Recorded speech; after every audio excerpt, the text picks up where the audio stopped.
Today's video will talk about ano yung mga pwede mong gawin as an entrepreneur, as a business owner, to whatever field na pinasok mo sa business. Especially sa current situation natin ngayon, we are all locked down and actually buong mundo naman is doing it, especially dun sa mga affected countries. So, today, we're gonna talk about ano yung pwede mong gawin para matulungan yung sarili mo na mag-improve pa sa business, okay?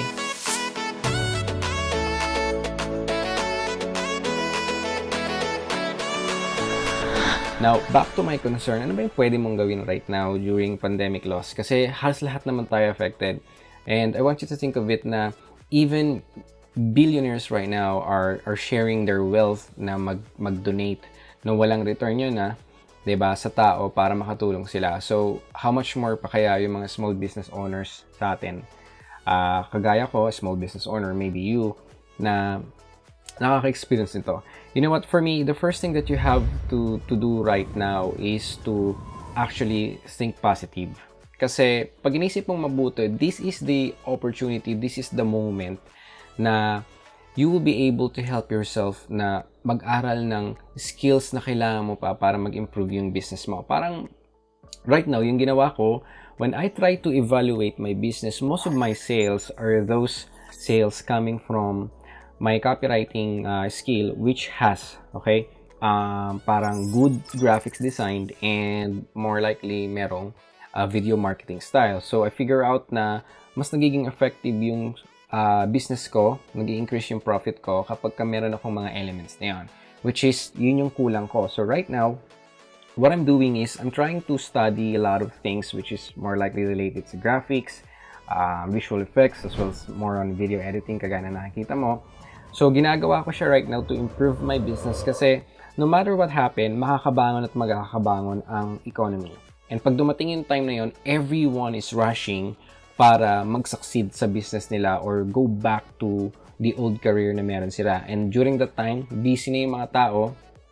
And this is the time na it will be a golden opportunity for you to present yourself in the crowd. So, you want to make sure na kailangan productive ka right now at hindi mo sinasayang yung opportunity na pwede mong gawin. So, the second advice is that always think of prevention. Ano ba yung prevention na sinasabi ko? You should know how to diversify your business. Kasi madalas, we think na when we started a business, okay lang na minamarket natin ang local clients, which is okay.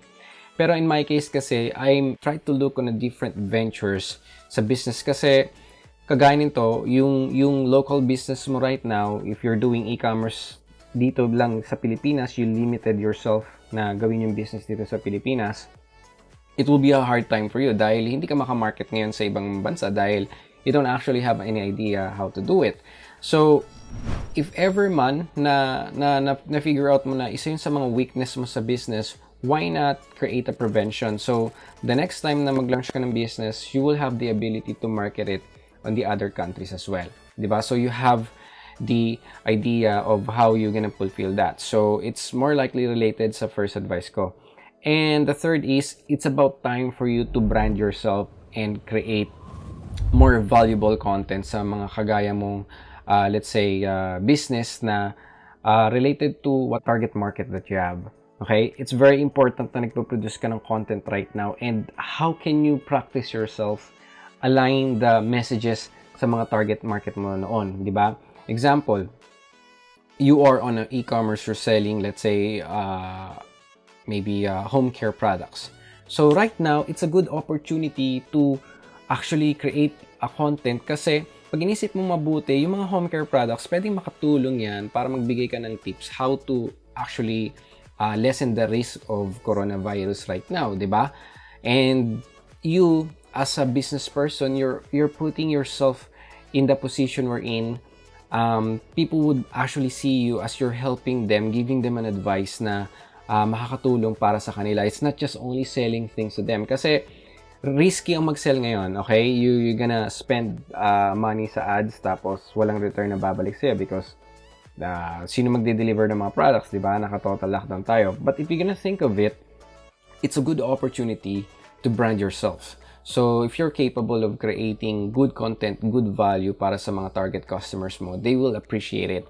And if you're actually good at, let's say, providing content, you can repurpose that content again and again para makita mo yung behavior ng customers mo. And then, once that things are lift up na and you have the chance to sell to them, makita mo na it will be much more easier for you to return back sa sales or magkaroon ng maraming profit. Okay? So, that's one of those advice na ibibigay ko sa'yo. My final verdict about things is that don't think or don't be hard to yourself right now. Everyone experiences struggle. Okay? Even me, I experience struggle. Mukha lang hindi. Pero pag tinignan ko mabuti, this is where you practice yourself para maging optimistic ka sa lahat ng bagay. And if you're gonna think of it, 2008, nagkaroon ng economic crash, nagkaroon ng financial crisis. That was way back nung pa-exit pa lang ako ng college. And during those times, nakita ko yung mga kamag-anak ko and yung mga pamilya ng friends ko na yung papa nila, yung daddy nila sa OFW umuwi ng Pilipinas because they don't actually have any more work, na layoff sila. And during that time, financial crisis pa yan, di ba? How much more kaya ngayon, which is pandemic, and most likely it affects even the parang economy. So, I want you to think of yung current situation mo right now. Sana maging, let's say, way to para ma-enlighten ka na you have to let's say, pursue more about your business. You want to goal yourself na within this year, mag-progress ka sa business as someone na titingalain ng iba or mag-improve ka.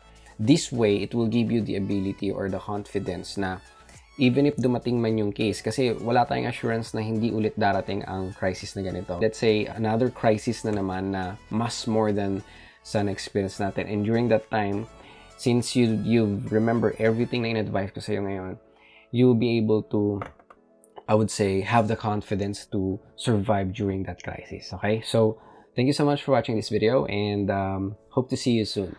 Bye for now.